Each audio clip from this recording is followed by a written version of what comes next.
Otsu here. Who else would it be? But this is the mini market update for March 4th. Hope you've had a good week so far. It's been a very turbulent week. I think that's probably the most lightest way I can just describe that. We've had a lot of things going on in regards to this. This is going to be a little bit of a mix of a video. This is going to be kind of a combination mini market update, which is kind of what I'm describing it as, but also kind of going to replace my observations with Otsu video from earlier today. And so this is going to be a little bit longer. I'm going to cover the weekly format on this.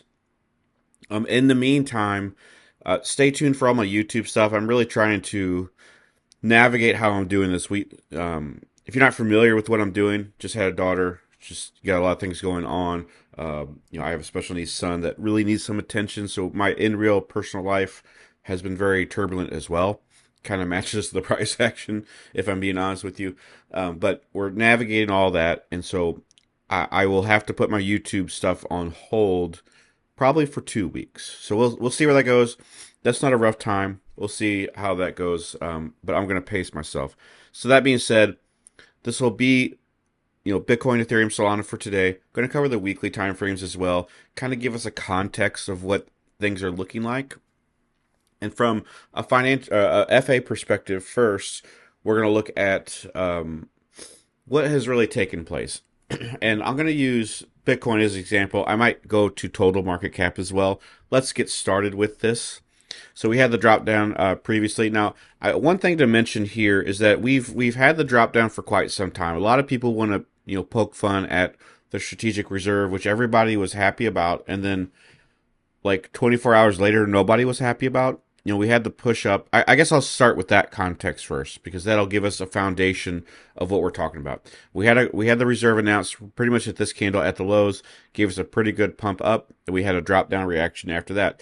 People were pretty excited about this. One of the things that we looked at was what did the reserve entail, which was they announced it as Solana, XRP, Cardano, and Cardano is, in my opinion, a very controversial token to discuss. I don't think that XRP or Cardano should have been in there. I think Solana is okay. I think the reason why those three were picked was because they're all American based tokens. Okay. And I have my reservations for both XRP and Cardano on why they shouldn't be, but we won't really talk about that in this video. What they did add later was that Bitcoin and Ethereum were going to be included in that. And I guess the idea was that was supposed to be a given, but a lot of people didn't think that it was a given. So I can understand why that's controversial. I was kind of on the fence. I being here as long as I've been here, I'm always on the fence about news based. This is why I tend to retract myself from news based analysis because it's one way or the other. It's usually not as it seems. They tend to be fadeable events. As you can see with this one, this is a very clear cut example. One event that I think was faded, and I think should have been faded immediately was when Tesla added Bitcoin to their portfolio, and then they took it off. Or supposedly, depending on who you talk to, they're going to give you different answers with that. And so when you get an announcement like that, it tends to kind of run up. But what happens is that tends to invalidate the demand. The demand is based off of the announcement, not off the price action. This is why I'm a big fan of price action based trading, because when you get a pump up from news, you don't verify that demand, and so that's going to come back down. That's probably one reason why we retrace. And a lot of people are very divided about that, and I say probably because a lot of people are divided by how this price action should be interpreted. A lot of people are losing their minds. A lot of people are blaming Trump and everything else. I'm not saying they should or they shouldn't, but that's what they're doing. People are starting to like freak out, and I even in my groups, I've had people, oh, what about this? What about this? This one's tanky. This one's, and like doom sets in. Okay, and I have deleted some of those those posts because it's nonsense. It doesn't um it it doesn't create an environment where we can think logically and by analysis, and it's fear based. Okay, I cannot stand fear based trading. I don't want it in my personal system. It's not in my system. I looked at I was just scrolling on X yesterday, and somebody said something like, "Well, if you're not emotional, like, oh no, if you are fearful of this, if you're emotional about this, this means you have no money." And I'm like, that's really stupid. That's really dumb. It doesn't make sense because that's not how market psychology works. Okay, yes, that's how individual psychology can work, but that's not a rule of thumb about how markets as a whole work. Okay, everybody's going to be fearful at any given time. Everybody's going to be greedy at any given time. That's you can't take things from market psychology and apply them to individual psychology. It doesn't always correlate. Now, I'm also reading that is like, well, I'm not fearful at all. I don't even care because maybe that's my experience, but um one, I'm not at risk as on the markets as much as everybody else probably, but two, like, you should never have even in the most darkest of times, like, you're not meant to be driven by fear. Whether you have fear or not, you can't be driven by it. Okay, and that's the thing. Some people will let that overtake them. They'll let them overtake it at the worst possible time. Okay? Where you guys that are fearful, and women that are fearful, like whoever you are, if you're fearful, why were you not fearful at 105,000 when we were going to go down? Okay? Obviously, because you didn't know that we would go down. But at the same time, that would have been more advantageous to you. You guys were euphoric at 105, and I was pretty giddy at 105 too. But why are you fearful now at 84,000? Are you going to be more fearful if we go to 72? Are you going to be less fearful if we go to 100,000? See what I'm saying? Like, you can't dictate you can't let your fear dictate you because of price, because at the end of the day, you boil all that down, that means you are a conditional trader. That means you don't have emotional intelligence as much as you probably thought you had. Okay? And this is not to be an insult. This is just, I'm addressing the facts because I want you to clear yourself from those facts, and make yourself a better trader, make yourself a less emotional trader. Use logic, okay? So that's how I'm approaching this. I am not concerned at all of this price action, because if you zoom out, you can take some more context. Things are going to fail. Okay, I longed this. I longed the top of this. I longed at market close. So literally the top of this candle, and we had a push down with almost no wick. Okay, and I got stopped out on that trade, but it's just a trade. It's just one trade, and that happens. Okay, that's going to happen. And so, can I blame the market? Yes. Can I blame other people? Yes. But should I? No. You should not, because that is not going to create good trading character for you in the future. You're going to be um, you're going to turn conditional if you're not already, based off of what the market says. And I've seen this during when the Ukraine Russia thing started. I saw this when COVID thing happened. That people are going to be controlled for the next 2 years. I saw it with SBF and the whole FTX situation. People are fearful. They missed the bottom. Okay, so I understand that you want to be fearful. I think it certainly makes sense to that you can be, but that's going to prevent you from making money. That's going to prevent you from making sense of the market. It's going to prevent you from um, focusing on where your capital should or should not be. And so that's kind of how I'm looking at that. Uh, how this market will test your emotional intelligence.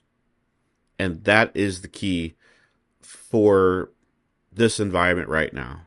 Okay. Um, One thing you can also look at, and we can look at this from the weekly really quick on Bitcoin as we transition into Bitcoin, is that trends will still work. Okay, I don't care how much you have to zoom out, trends will still work. Okay, we just hit a bearish trend. But Bitcoin here on the weekly, we can take a look here. So first of all, we've had the drop down. We really 104 was really the close of the top here.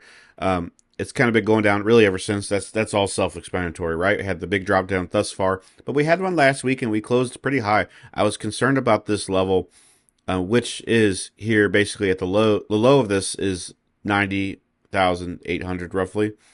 We closed above that for the weekly, and so this is why we're going to have some issues here. We had a deviation here. Now, I want to stop immediately because some people want to interpret this as maybe like, well, what if the Trumps or somebody else is causing this to go back up on the weekly so it's still valid? Like, I don't think it's that deep. I don't think it's that deep. And if it is that deep, that says more about them than about you or whoever you're trying to put in that picture. Says more about them.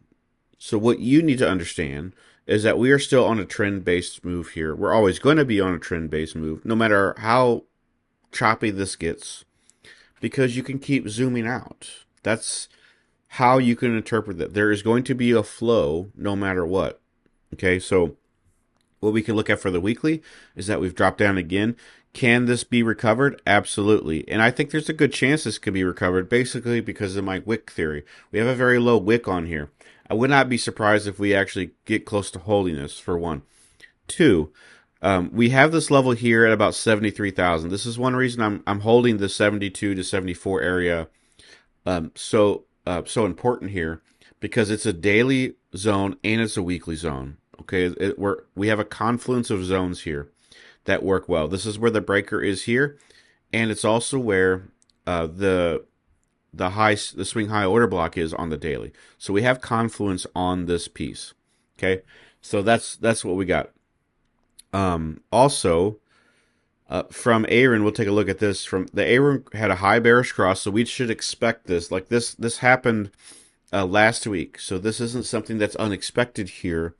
We're still in the middle of, from the Aaron band, we still want to squeeze. And so what a squeeze does is something like this, where we just kind of chop back and forth, okay? And so that's kind of where that looks at. And so in some circumstances, it does something like this, but you got to be above the band first. We're currently below the band. We closed inside the band, but we've been closed inside this for 4 weeks now. So that's going to be a little bit different here. Okay, this one has crossed into the zone. This one crossed below. So there's a big difference here. So this is going to be more reminiscent with this little squeeze point, if you guys know what I'm talking about, where the band gets smaller and smaller and it kind of squeezes together. And so that's kind of what we have. We have two jumps up, kind of a squeeze into the zone. Okay, two jumps up, squeeze into the zone. So I would not be surprised if we actually bounce, we actually go close to 100,000 and then we chop again. Okay, so that's kind of what I'm looking at.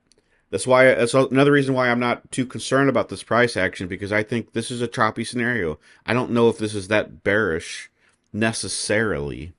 It is, of course, bearish, but taking into long-term context, I think this is going to be more of a chop. And time will tell whether I'm right or wrong. I'm not caring whether I'm right or wrong. I'm just analyzing the different options that we have. And so that's kind of what I'm looking at. We'll see how that goes. But this also, more importantly, that brings up, it could go either way, basically. And I hate to be that guy, but this could go either way. And because it can go either way, I'm not interested in longs or shorts at this time. Okay, so we got to kind of play this out. So, and I look back at this zone here from 2024. This was a level where people were just so obsessed. They bought, sold, bought, sold, bought, sold. And then when it finally got up here, nobody bought. Okay, that's also one reason why a lot of people were panicking for the past 2 months. Is because they're not allocated. They didn't want to be allocated because they weren't allocated here. And all you had to do was long the break of this trend. That's all you had to do. Okay, very, very, very simple.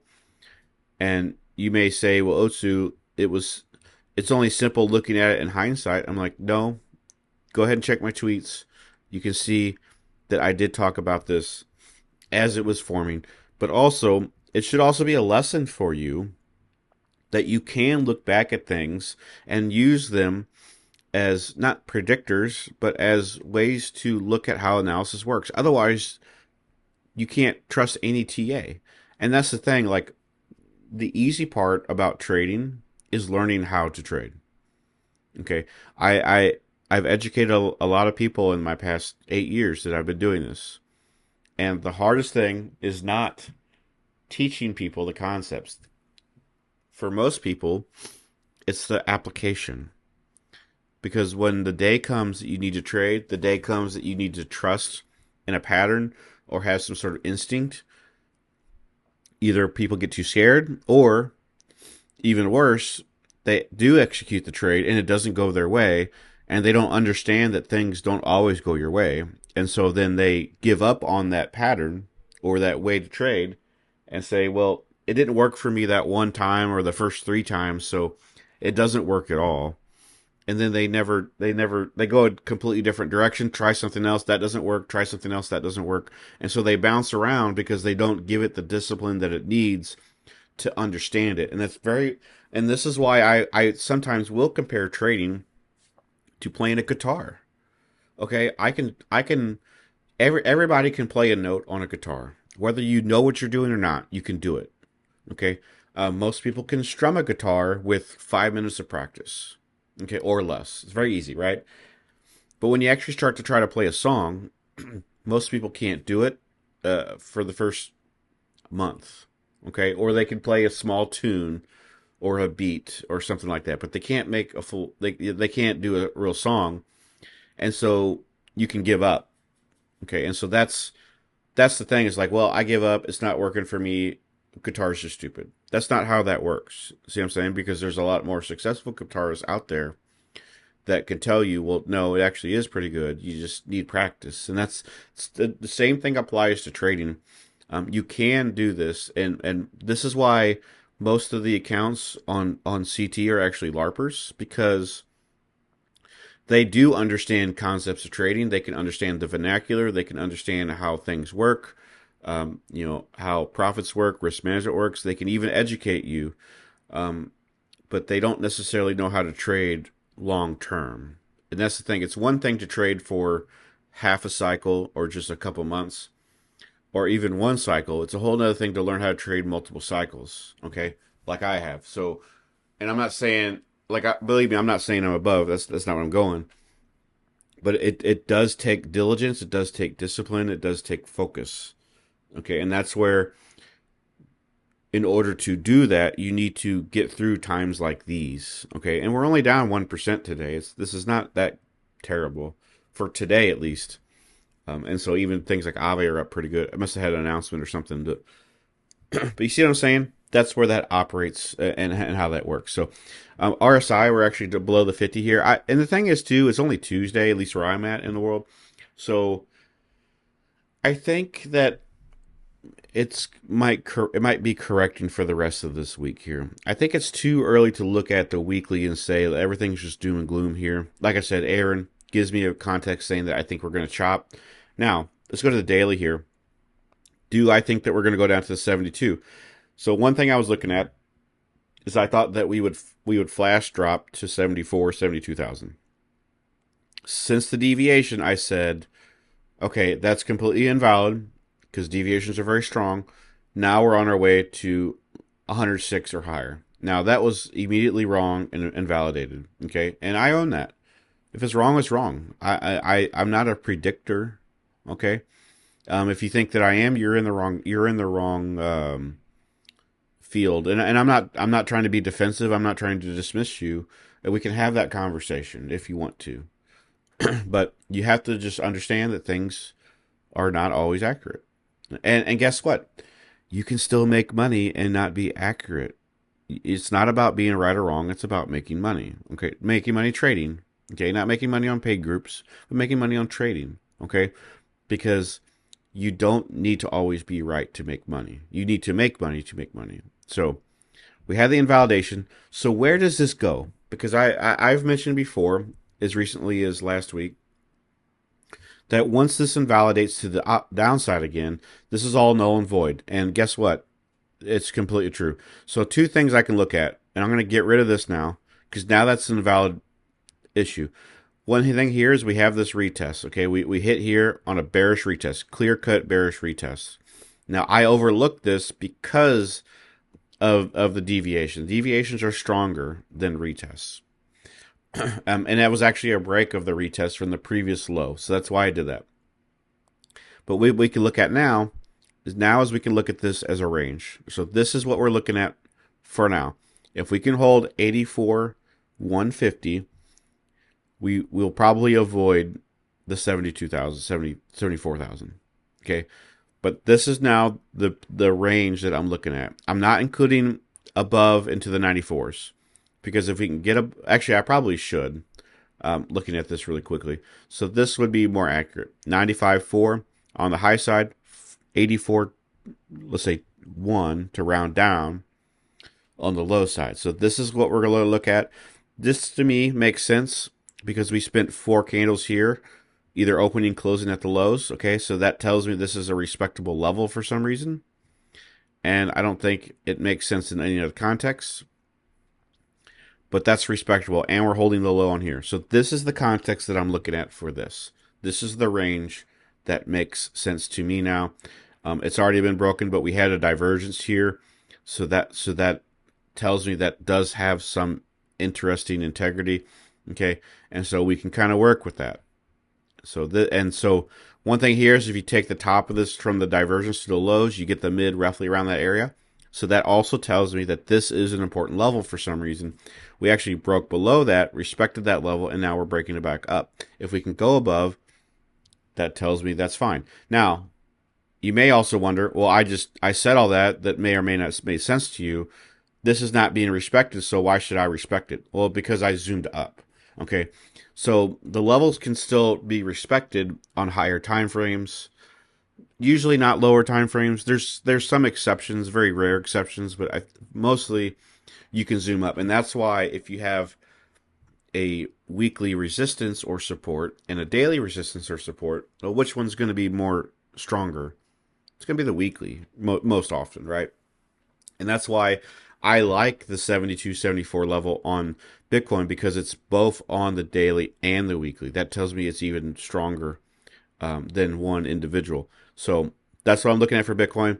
I bounced all over around for that, but I needed to explain that to give you that range. Now, let's go to Ethereum here and kind of see what we got. How is this looking different? To be honest with you, I'm kind of tired of covering Ethereum, but we'll take a look at it. I'm going to continue to look at it. Honestly, never really been a big fan of Ethereum, but it's very important to the space. I did like it back when Uniswap just started.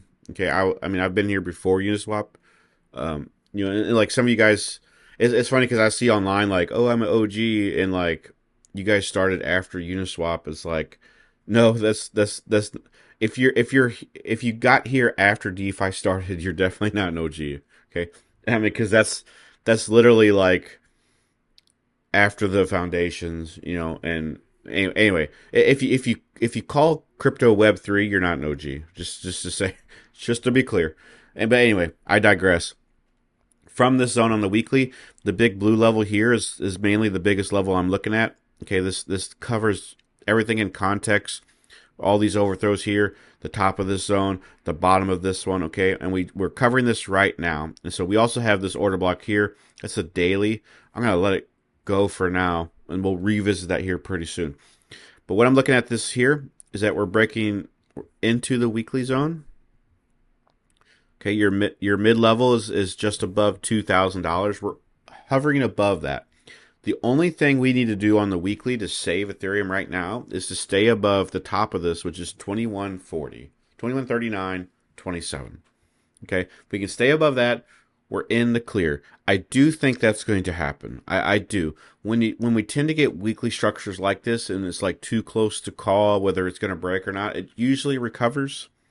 And this is where trading can give you an advantage if you think ahead just a little bit and just think like we have little over 5 days left. What do you think is going to happen to this candle in 5 days? Is this going to go up and retrace? Is this going to go lower and break down? It can, and I've seen it do either one. But what do you think is more probable? In my opinion, it's going to be a hold. We're at a weekly support. That makes the most probable sense to me. And so if that does, or if it does, that sets up a in effect. So like we look at things like what can it do? Okay, it can hold support at the weekly.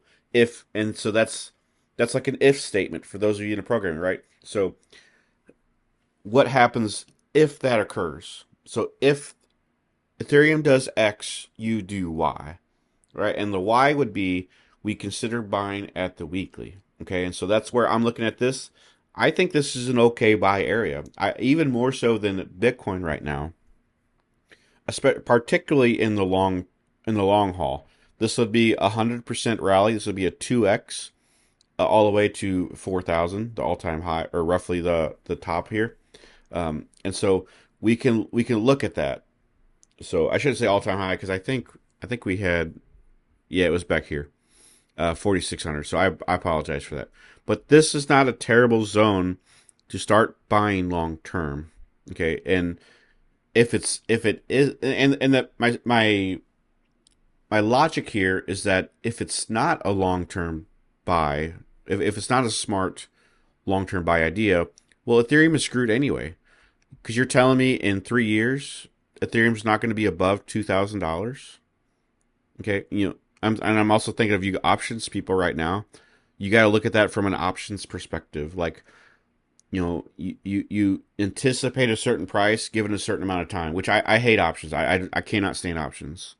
I don't trade them. I think it's pretty much gambling. So, but if you think about that logically, do you think that Ethereum is going to be higher than its current price in 5 years?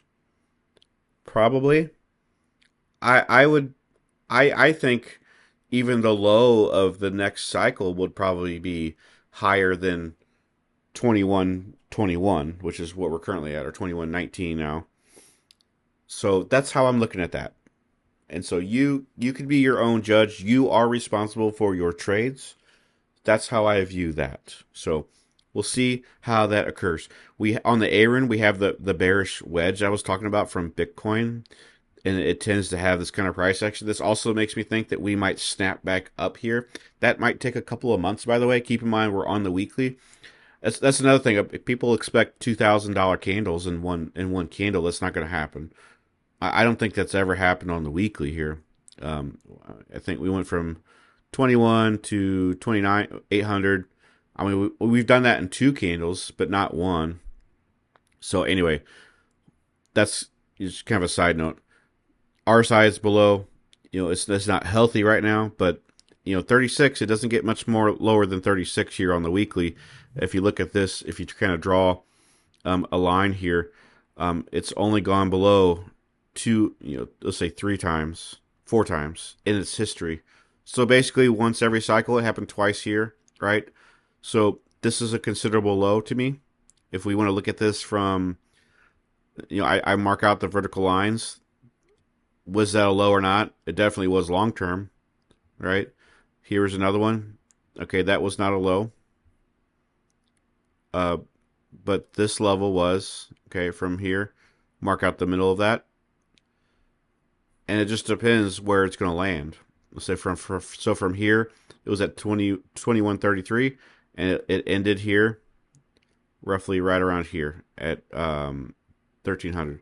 So that was a low area, okay? So, and let's look at this one too. That was pretty much a low area within a couple. I mean, you had a divergence here on the weekly, so that's worth mentioning. So, in three of these four instances, that was very close to a bottom, or you know, or you could even translate that differently. It was a bottom after 1 month. So, I mean, because even if you bought here, let's see, actually that should be right here. I mean, let's say you bought here at 1580. Okay, yeah, it ended up going down to 1100, but it's still above where it is now. So that's what I'm kind of looking at from that perspective, right? And so we can look at this from a 2 week perspective and also see, I mean, from where we're at on the 40, zoom that up. I mean, we've only gone down once. Okay, so this was no longer valid. This was no longer valid. We went down low here and went down low right here. So I got to move this out of the way, bugging me. And so move that just a little bit. So that makes it about 1300. I'm looking at the cross. I'm not looking at the low. So actually, this should be moved too as well. Then, so there you go. So that's what I'm looking at with that. So I mean, were you going to be a little bit nervous? Probably, but that was a good price point. So that's what I'm saying. Like these are not bad price points, and this is why I tell you not to be afraid, not to be fearful, not to do all these things, because it's going to help you. It's going to help you in the long run. Okay, that you stay focused on higher time frames. You look at prices because 99% of people right now are so afraid to even trade or look or do anything right now. But if you just do some analysis, things look like they might be bottoming out pretty soon. So that's why I say those things. All right, so let's go ahead and go on the daily. We'll get rid of all this, kind of redraw this actually because it does give us some importance. So here's that level that we can kind of polish it up just a little bit too. Going on to the daily here. And so what I see immediately is that we have a divergence here on the daily. Divergences at support, bearish divergences at resistance. Both of those are pretty good. This makes me think that we can retrace this here pretty soon. I actually am thinking about just stopping the video and just buying Ethereum. But we'll see how that goes. I don't want to get too ahead of myself. But with this, it looks pretty good. I would prefer to wait for a bullish candle. That's typically how I operate. But we'll see. This is looking pretty good. We're retracing most of the move here, at least for the mains. And I mentioned in a video in the past week that I think other alts are still going to suffer. I think the main alts will probably do much better. So, but with that, that's pretty much. Honestly, I hate to say it, but that's pretty much it. We have this zone here. This is what I was looking at. I would prefer, because this held the zone, right? I would prefer if this actually comes back above here. If you wanted to wait along this, I think that might be better. Okay, to wait above 2220. Now, again, we're talking about Ethereum. Ethereum tends to let us down, so we'll see how that goes.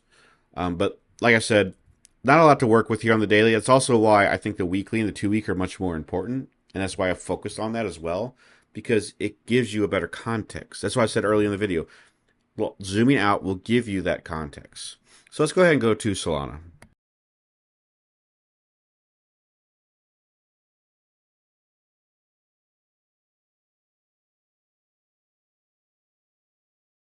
All right, going here onto Solana, I just realized that I'm kind of out, out for time right now. So looking at this zone, we're already holding at the 138. I mentioned in other videos, 138 is a very key region. You can see here, it's a confluence of the swing high order block or the mid order block here, back from early 2022, and then this fib block here.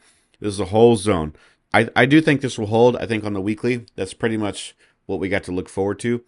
I'm not really quite convinced to buy on lower time frames here. Again, I mean, we didn't set anything up here. We can use that as a range if you want to, very similar to Bitcoin. But I think 134 to 178 is looking like that. But I think, again, focusing on the weekly here, 138 is going to be much more crucial. And just like Ethereum, all it needs to do is hold, preferably holding above 148 would be even better. So we'll see where that goes. But anyway, I got to run.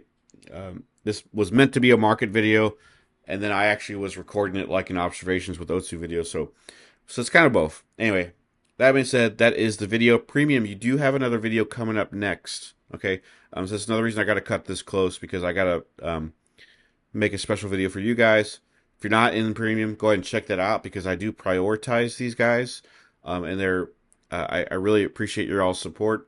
You got new features coming out this week as well, in addition to what you've already gotten, because you guys get 5 videos a week. You guys get tons of charts that I post. You guys got Aaron bots. I posted those about 2 weeks ago. Now you get bots added as part of the plan. This week we're doing trading view scripts as well. You're getting those, and we got private videos. We did a private video on the Sonic ecosystem. It was a very good video. Check that out as well, and lots of other things coming. So anyway, check that out if you haven't. If you're in there, thank you for your support. I'll see you next time.